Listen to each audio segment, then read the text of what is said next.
So today we will continue doing mapping, working with maps. We did some of it last week with a pretty easy to use platform, StoryMap.js, which is good for a lot of things, especially for storytelling. It is not good for some other things, and it certainly leaves space for yet another tool to come in, and today we're gonna see what else we can do in terms of mapping, maybe take it more in the direction of, or away from storytelling, perhaps maybe more in the direction of linguistic landscape. So we all were here last week, right? Mm-hmm. Okay, perfect. So yeah, last week we talked about this this tool, right? Mm-hmm. So what it does, well, it is super easy to use. I'm kind of recapping it because what we are doing today will be related to it in many ways. It plots locations on a map.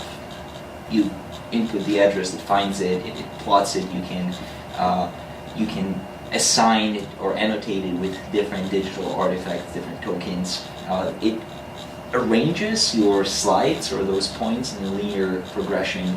And then it allows you to very easily label it with different artifacts, and that's kind of it. But you know what it doesn't do very well is you can't really create a collection of artifacts that kind of just like it's spread out in front of you, right? You have a linear progression that you move along, but there's nothing that you can pick and choose.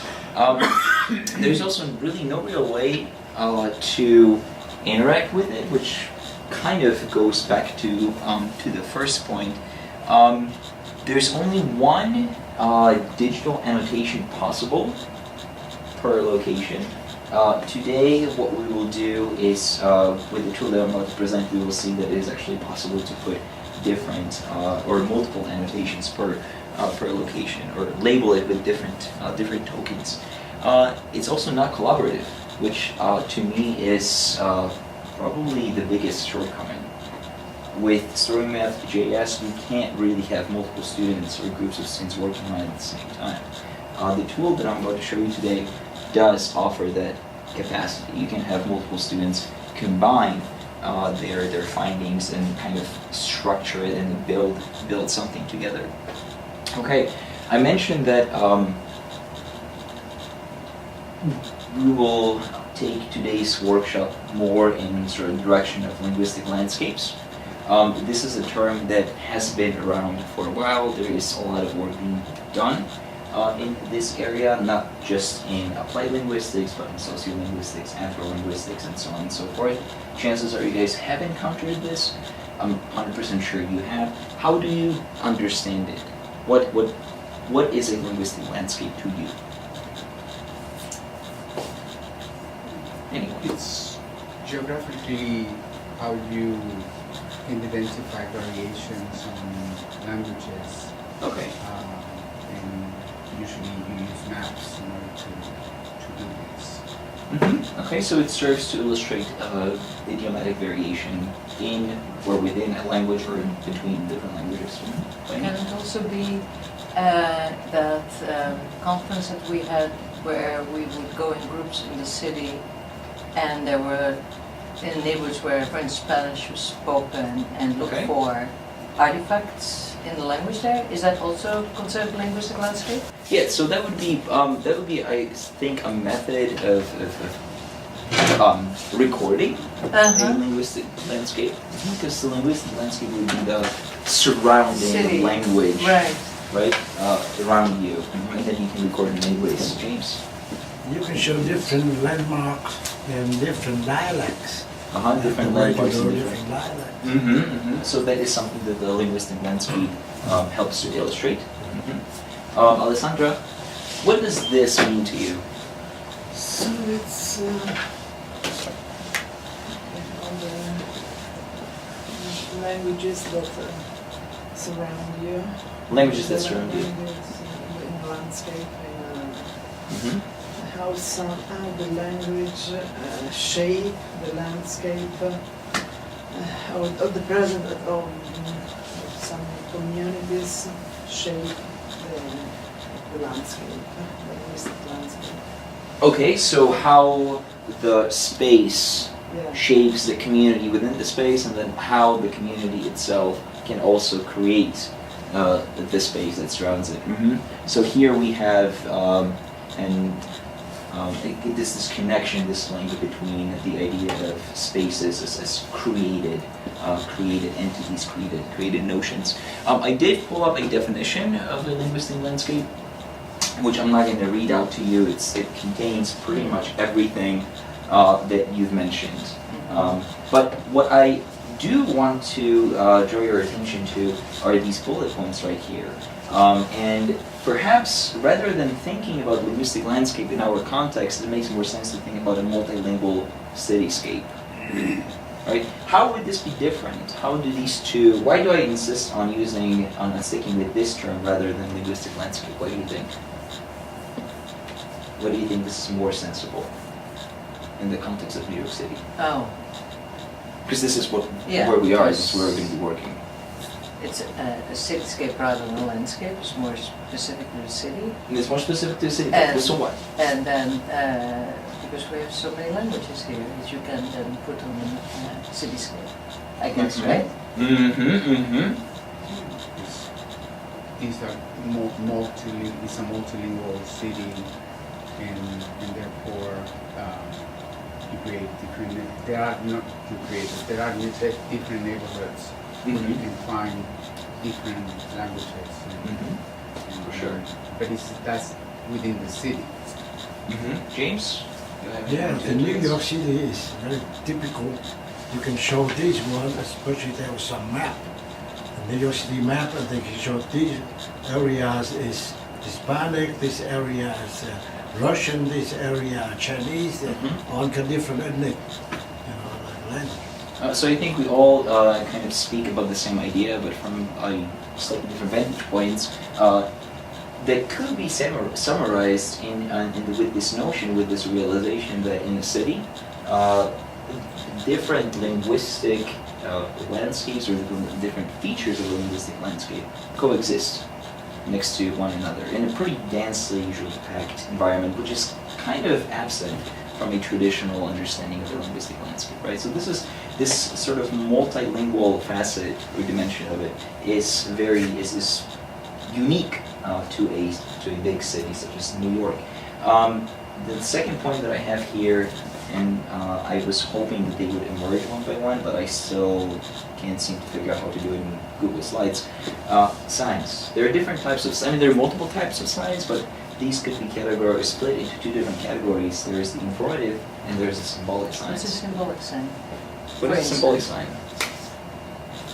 And what is what are Informative, I those? understand, but symbolic? Do we have any symbolic signs You mean- here? Are you talking about like with a symbol that, but that's also informative? Well, yes, to an extent, and the distinctions are going to be blurry here. The distinction is going to be blurry here, but with symbolic, we're talking about icons. Right. With informative signs, It's language. but those are the signs that are usually more than just an icon. Those are the signs that usually show us how language is being used. I see. So those are the signs that contain, what we'll talk about a little bit later, the pragmatic or semiotic layer. Well, perhaps more of a pragmatic layer to them. Also, different signs around us create a sort of a linguistic representation, which allows us to look at the language as such, as presented in the public space, and read it for status and power. So you'll notice that different languages have different status. They are positioned in different ways. They use different speech acts to convey different kinds of information. And this is another thing that you can read from linguistic landscape. And this is yet another thing that you can have your students pay attention to. And how you can use the linguistic landscape to teach about the language, but also about the culture. One thing that is, I find, notoriously absent from language textbooks is the idea or the dimension of pragmatics. So in other words, we have the language, right? We have the vocabulary, we have the grammar, there is more often than not some sort of a practical component to it, a communicative component, but textbooks don't really pay much attention to how the language can be used to a certain effect, to accomplish certain goals. How, for instance, we can use intonation, how we can use humor, how we can use sarcasm, how we can use these different kinds of pragmatic dimensions to analyze language. And we know that language without without the dimension, language doesn't exist. So with linguistic landscapes, we can kind of use that to supplement the missing part in our teaching, in our curricula. And this is what the fourth bullet point is about. The language is never on its own in a linguistic landscape. It's always accompanied with other modalities.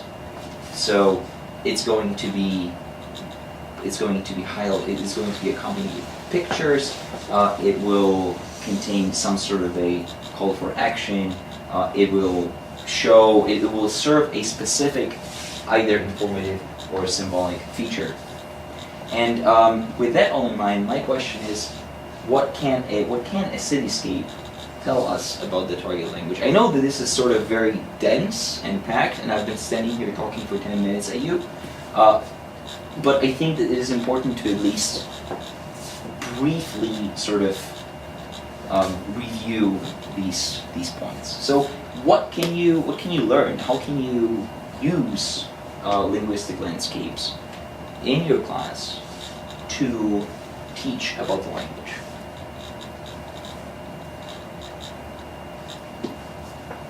Well, you can show students where there's concentration of, for instance, Hindi speakers.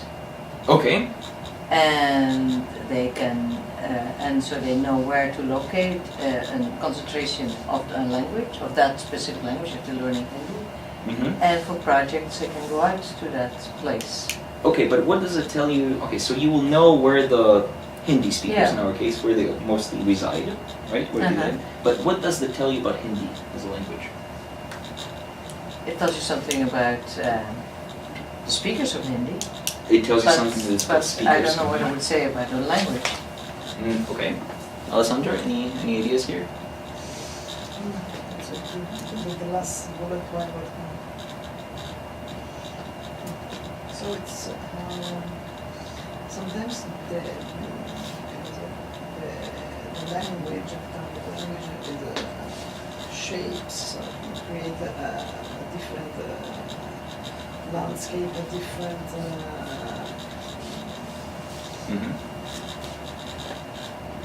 image of the city. Okay, so it shows you about. Okay, so you can use it to talk about the sort of visual dimension of the city experience. What if I'm gonna give you a So I was little. thinking about the little Italy in the Bronx, so with all these Italian stores which would replicate a little bit the Italian market. Okay, perfect. So we're getting somewhere with this. So Italian stores in the Bronx, James. Have you been to the Bronx? Bronx? Yeah. Yes. Have you seen any Italian stores? Some. Some. Okay, so there are stores that are Italian in the Bronx, right? Right. And these stores, and how do you know they're Italian stores? It's an obvious question, but not really thinking about that. How do you know? Many times they have like a The little sign. flag. They have a flag, okay. Right. And what does it tell you? That they're Italian. Do they tend? Mm-hmm. How do you know? Okay, then how come American stores don't have a flag? Oh, because the Maybe they should. The Might language be- is, That would be fun if they Yes. have. it is understood that the language in this country is English, and that's what Okay, so there being a flag on an Italian store tells you that there is Italianness in that location, right? Some people understand. Some people might be Italian. able to understand Italian, right? You Mhm. want to say some word, looking for something Uh-huh. special, so they can tell you. It's saying Italian. Okay, so now going forward with the Italian stores example, these stores usually have some sort of advertisements on them. What do they usually tell you? These ads. Italian food. So it's Italian foods? It's the name of the language. Okay, but is it just a list of Italian food items, or does it do, or what is the language like? Also the language of the.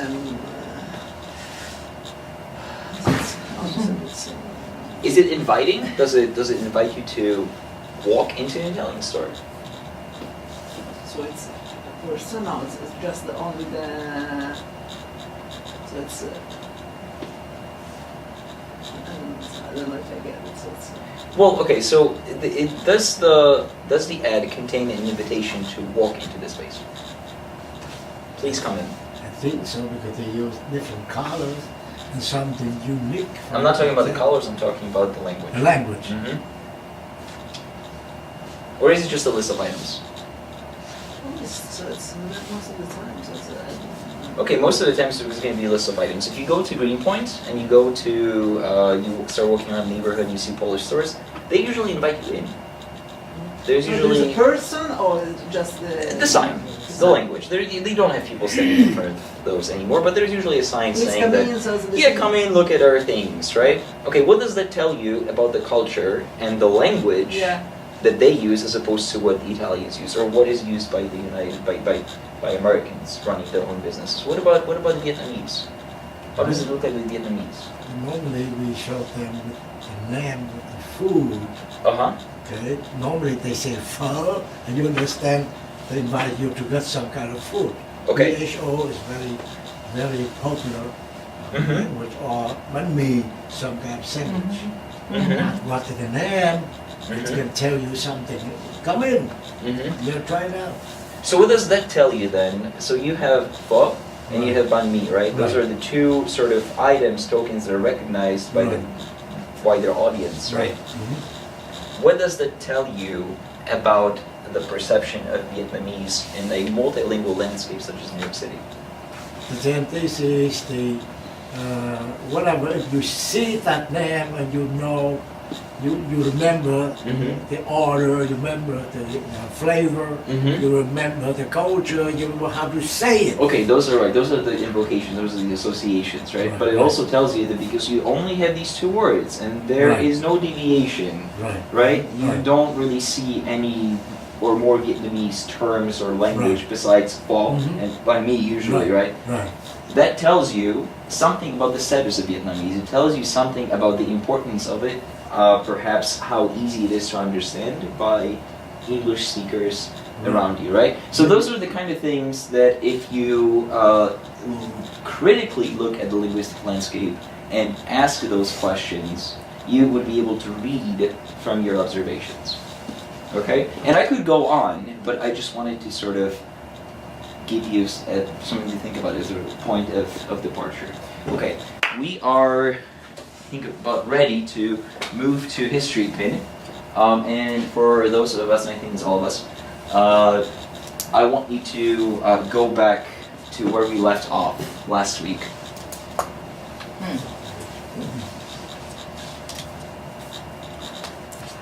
Okay, so it's going to be historypin.com. If you, were you here last week? Yes. You were here last week, right? Yeah. Okay. Yeah, No, I got it. historypin.com. HistoryPin. And as you are Oh, I logging in, remember it, yes. as you're logging in, I'm gonna log on too.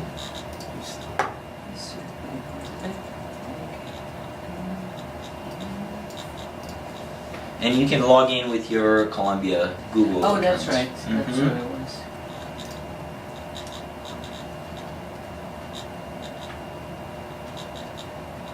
And once you've logged on, you should see the main screen. Your own account is accessible from the upper right-hand corner, where you go to your profile.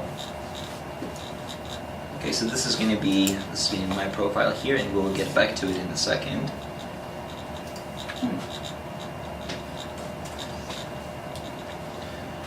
Now that we're all in HistoryPin, I want you to think about the neighborhood shaped by the language that you teach in New York City. And with, yeah, that is the whole city probably. We founded the city, that's enough. Okay. Okay. There's no neighborhood. Veni, you will, then your challenge will be slightly more elaborate. Oh, You're going to be thinking about the whole city then, since you founded it, since the Dutch founded it. okay. But we Okay, haven't founded it. one of the many Italian neighborhoods. There's a bunch. Is there a Vietnamese neighborhood? This here, And a Brazilian. It's, I don't know the name of the neighborhood, it's Ferry Street in New York. But you know more or less where it is. Yes, I On the know. map. So can I put Ferry Street? Hold on. Don't do anything just yet. Okay. So now that you have hopefully thought about a neighborhood, within the neighborhood, I want you to think about and look for ethnic grocery stores selling goods associated with the culture of your language. So Veni, all of it, the 5 boroughs, But for what language? the language that you teach. But there is no grocery stores in New York, or restaurants, or anything. For Dutch? associated- Nothing. Nothing. There's This- absolutely nothing for Dutch. Oh, well, there's some Belgian restaurants. Okay, Belgian is fine. Okay. Let's do Belgian then. Okay. Or Frisian. I don't know. Is there anything Frisian? Nothing. Okay. Belgian then. Italian, Vietnamese grocery stores, and then Brazilian grocery stores. It's Brazilian and Portuguese. Brazilian and Portuguese, fantastic. Okay. Now that you guys are thinking about it, let's move back over to HistoryPin. Mhm. Okay. And yeah, this is me. This is my picture, and this is hopefully you see something similar on your screens now that you've logged into your accounts. Maybe without a picture, but the layout should be similar.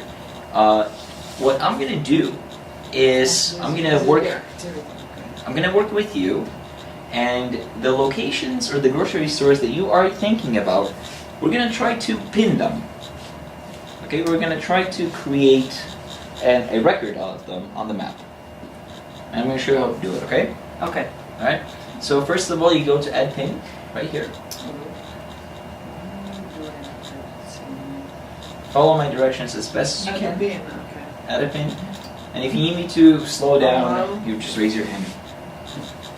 Okay? and I get into you. Collections. No, you just add a pin. All right. So in the Upload a Pin menu, you see that there are. You can work together too if you'd like. Okay, so now we are in a screen that looks kind of, it has a very similar functionality to, I'm just going to continue this, has a very similar functionality to what you know from storing a map. What we want to do, or what I usually do when I add a new location, I scroll down to where is this from? It's almost at the very, very bottom. So I want you guys to scroll down to this section of the page. And then I have an exact location for my pin. Okay? So Here. this is where you Because they're allowed to okay, so I was wondering why I have this. Because you're allowed before in the location. screen I allowed to Uh-huh. locate. So that's yeah, so it's gonna if you allow it to locate your computer, it's gonna show where the computer is. If you don't, it's gonna give you a location in London. That is fine. This is the box where you put in the address of the grocery store Or restaurant. or restaurant or a deli, whatever that you want to pin down on the map. That will serve as your linguistic artifact. Okay. But if I don't have an address, I have a street, but I don't have an address. And I Find an have a address. store. well, it's Okay. important that you say You first put and then address the- there too, or even You have to find it, you have to look for it. Yeah. You have to, so you have to, yeah, you have to find it. Or I mean, and this is something that your students can do as well, if you work with them. We're just gonna go and look for Polish grocery store NYC. East Village Meat Market. Let's do best Polish grocery store on Yelp.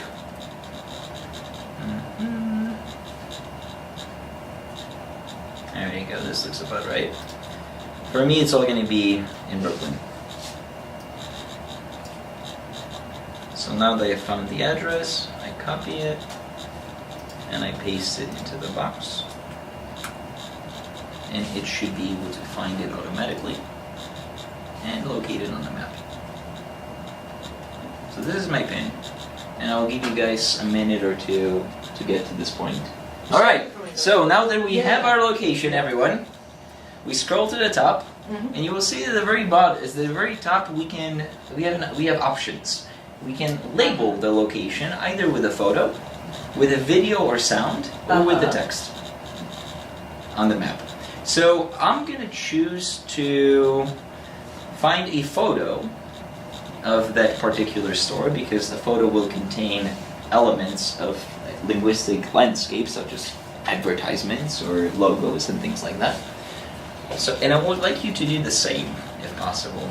Okay, so we should first download the photo, right?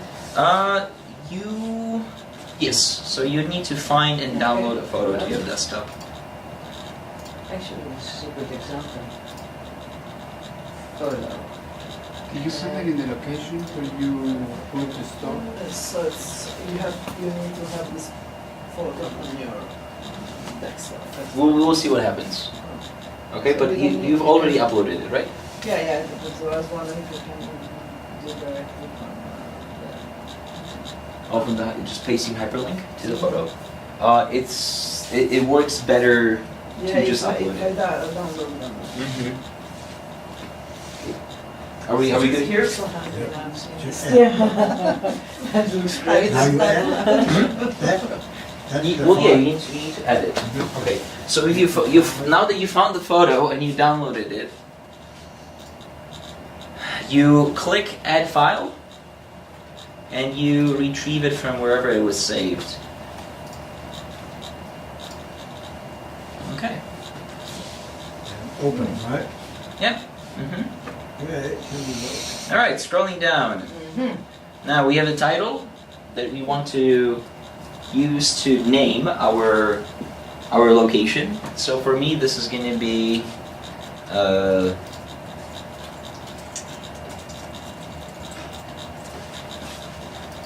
supermarket, and then with little, might want to add a bit of description here, which will force your students to, I mean, of course, they can always describe what this is, but depending on how you structure this activity, you can have them focus on the different things of the language that you're trying to highlight. So you can have them, for instance, based on this picture at least, talk about how this is surrounded by the English language, what it means to be surrounded by English advertising, why is there only one Polish word, as opposed to there being the whole thing being in Polish,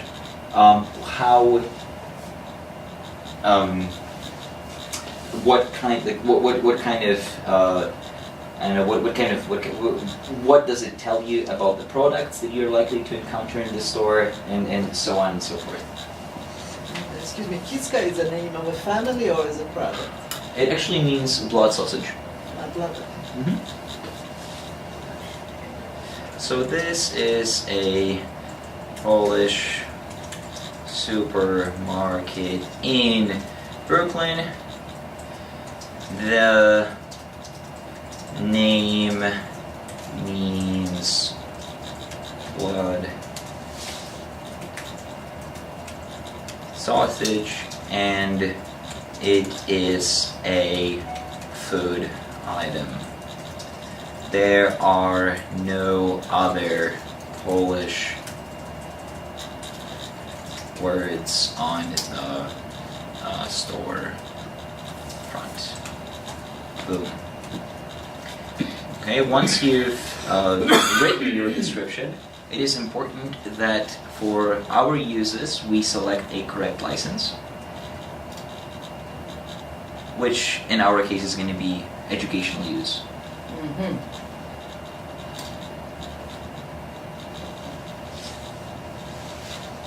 Okay? Especially if you're getting images from the internet. This is something that you can always edit later. For the time being, you can edit the description, or you can just put a placeholder of some sort.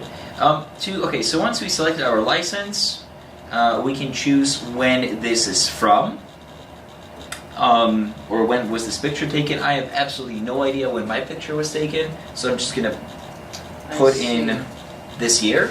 And this is relevant. Actually, why don't you tell me why this might be relevant here? This adds another layer, right, to our linguistic landscape. Why the time information might be useful. License. License would be education. If the student can copy or they can reuse it. If you get the license, right? I'm talking about the year. Or the year. In case words have changed over the years? Okay, linguistic change. Language is a living thing. It changes over time. What else?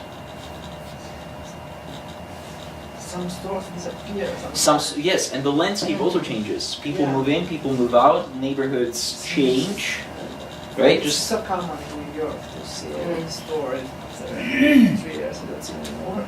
yeah, I don't very think good. this is the case of, for example, the Bronx, because it has very strong roots. So it's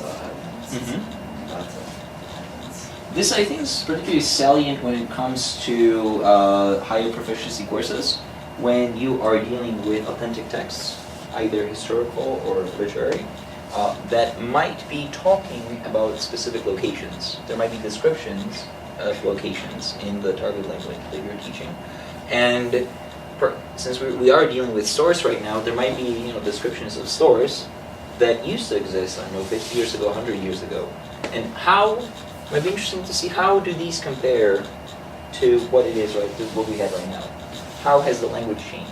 What are the things that used to be on the menu or used to be sold, and what are the things that are that are offered now? All of this is very useful cultural information, providing specific context. Moving forward, so we have the street here. I'm gonna skip the next one, and here is where you can tag your pin or your artifact. So by tagging, I mean labeling with terms that makes it easier for other users to find. So in my case, I will put down things like store, grocery,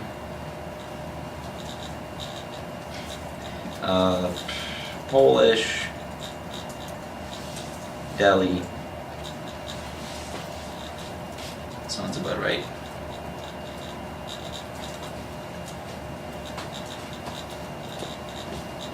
And then the last one.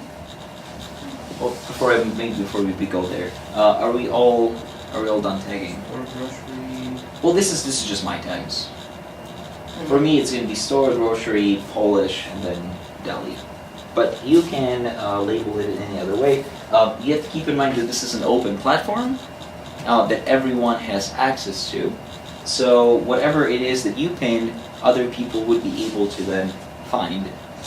And what you guys won't be able to do, but what I will do right now, is I will add it to my collection. Multilingual New York City. You guys don't have that option yet. Okay? and I will save it. Since everything is ready, and it sometimes takes a while for this to save. Please choose collection. Oh, I see. Yeah, you won't be able unless you don't have any collections yet. Right, so but I cannot save it. Unless I Uh, have it in a collection. well, you can save it without saving it in a collection. Okay. So mine is saving right now. You can. It says, oops, you forgot to choose Yeah. what to create. Please choose collection or tool. I have that too. Let's see. And I want to say, Once you choose what to create. Collection.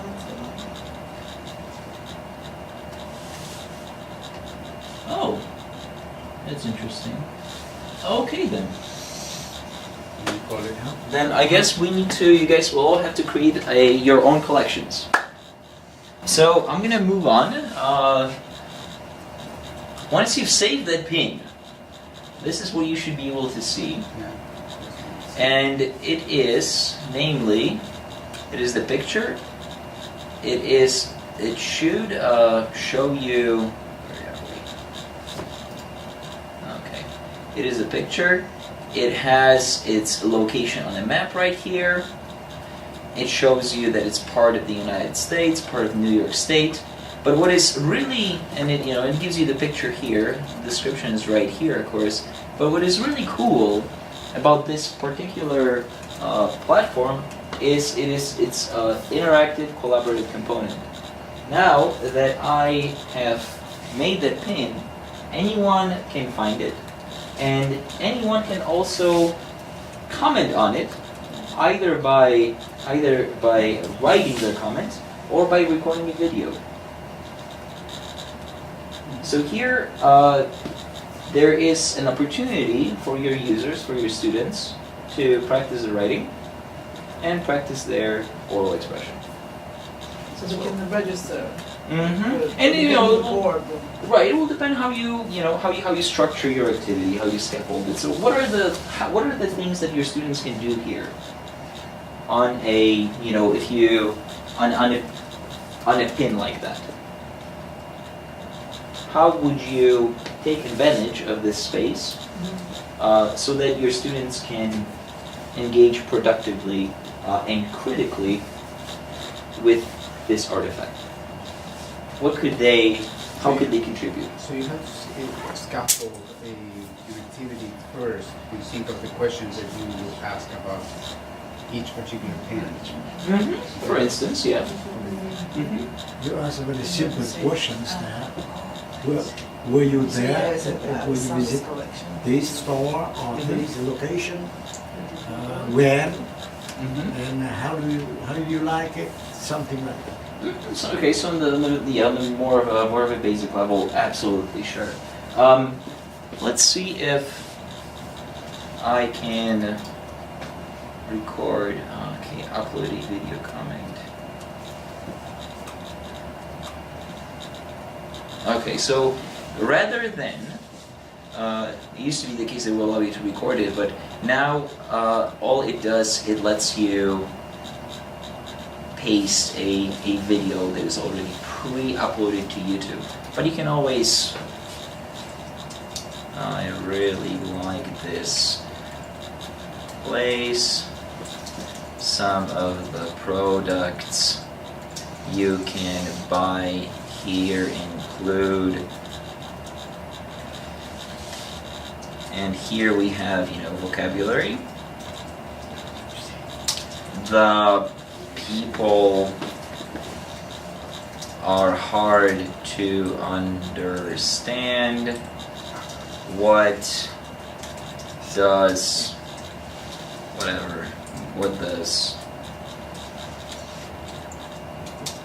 mean?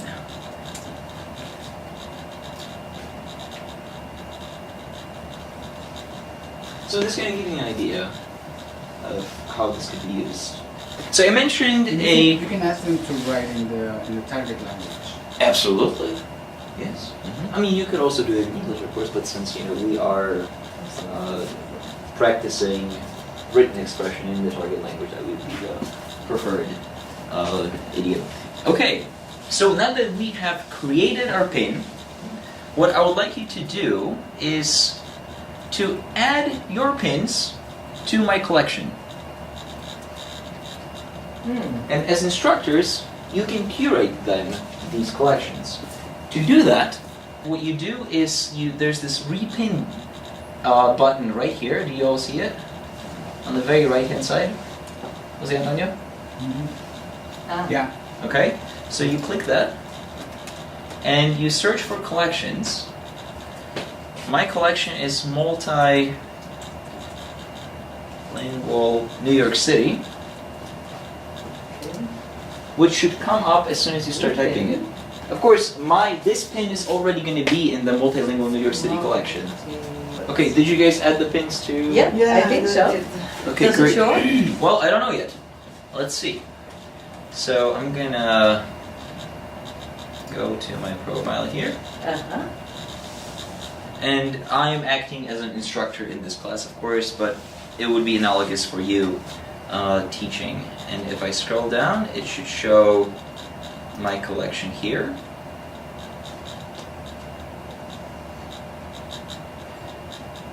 Ah, that's me. And you see that it's filling out. Oh, that means. And they're all going to be marked on the map right here. Oh, that's fun. Mm-hmm. Jose Antonio, is yours there too? Did you see it? Yes. Okay. Yeah, it's. This is a bonita. That's there. it's right here. Bonita.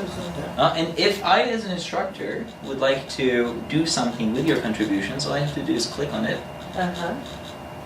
And, well, this is obviously in Portuguese, but I can comment on it. I can correct your mistakes or give you feedback using this little comment section.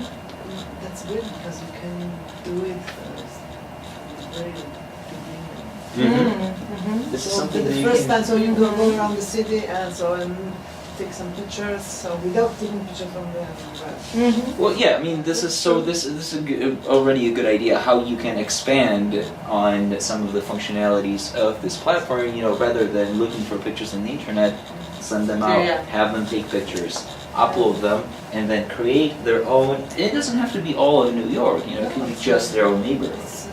That's So a if lot you- of fun. If they take their own pictures, there is no copyright. If they take their own pictures, then there is no copyright because it's their own, of course. I mean, they can set the license to public domain if they want to share it with the world without, getting any royalties from it. Or they can just set it for educational license, which I would generally recommend in our context. That way, it's clear that it is for instruction use, it is for classroom. This is not something that will be reused later, recycled for marketing or for monetary gain. Yeah? Okay. It's fun. Yeah, this is really cool.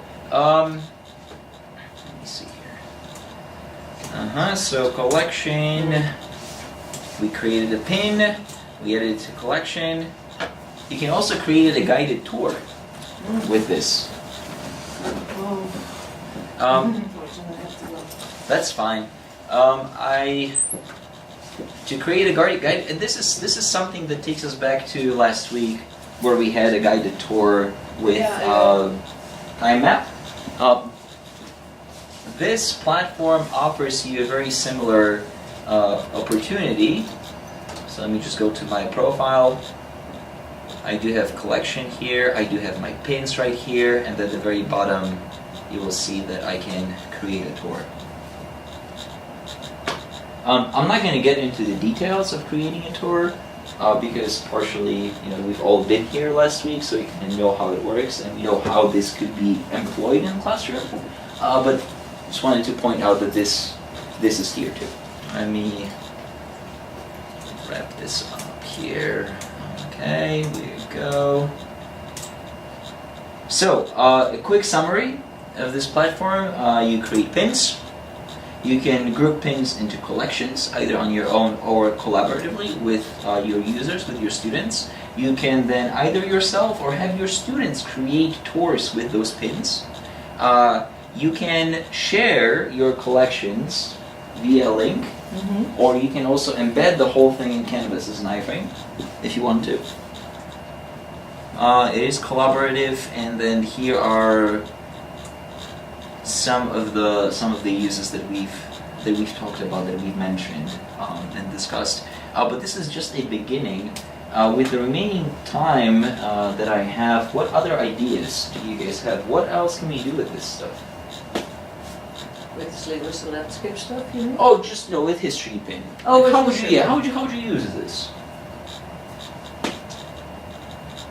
Obviously, there's no right or wrong answer. With the, I have sent my students when we had Cityscape. cityscape. Mm-hmm. How does this compare to Cityscape? I think it was, the one thing is that you can put a video in this, and in Cityscape you cannot put a video. Mm-hmm. And as the final activity for one semester, I asked the students to do this tour themselves. Mm-hmm. And so they could choose one of the three neighborhoods that are kind of Brazilian Portuguese.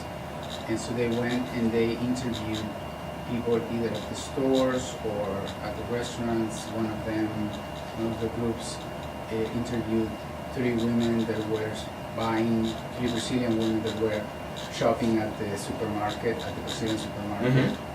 And so I think those videos can be put into YouTube. Well, first to YouTube and then here. Mm-hmm. Maybe? Maybe you can find, instead of doing a tour, a geographical tour, you could do a historical tour if you can find photos of the same place in different times. For instance, Italian immigration to New York, you know, Little Italy is not Italian anymore, No. It's a tourist trap. But 50 years ago it still was. But we can also now. I think it's really good that you should mention it, because your comment that Little Italy was true. It is a tourist trap. You know, in perhaps even beginner levels, you can ask your students, like, what does it mean that it's a tourist trap? It's not Italian, but you have Italian language. Right. Right? Yes. Like what? But what kind of language Fake is Italian, it? yeah. Right? Why is it fake? How is it Uh-huh. different than real Italian? Like, those Right. are all the things that you can True. compare and contrast with this tool among others. Or art collections. Mm-hmm. Like, right now there is Torcida Tomaral, which is a very famous painter at the MoMA. Mm-hmm. So look for Brazilian artists around No, that's museums. That's in a the city. neat idea. So right now we're doing a tour tomorrow with the students to the MoMA to see this collection, because this is big exposition of Oh, so you're not coming to the talk tomorrow? Or are you? or maybe to the end. Okay. Yeah, because we're taking the students to. And I already did one activity with my students, because we're taking the other students from other classes. But my students went to the MoMA and they had to write a composition about this painter, and they have to choose one painting and talk about that painting, why they like the painting, describe it, and all that. Mm-hmm. Yeah, perfect. Mm-hmm. Very good. I do have some ideas that I summarized here. Why it is a good idea to focus on linguistic landscapes and incorporate them in the language classroom. I don't think we have time to go through these, so I'm just going to leave them here and of course share this with you in a few minutes. But that is kind of all that I had for you for Thank today. you. Hopefully it was useful. Absolutely, and at least it was fun.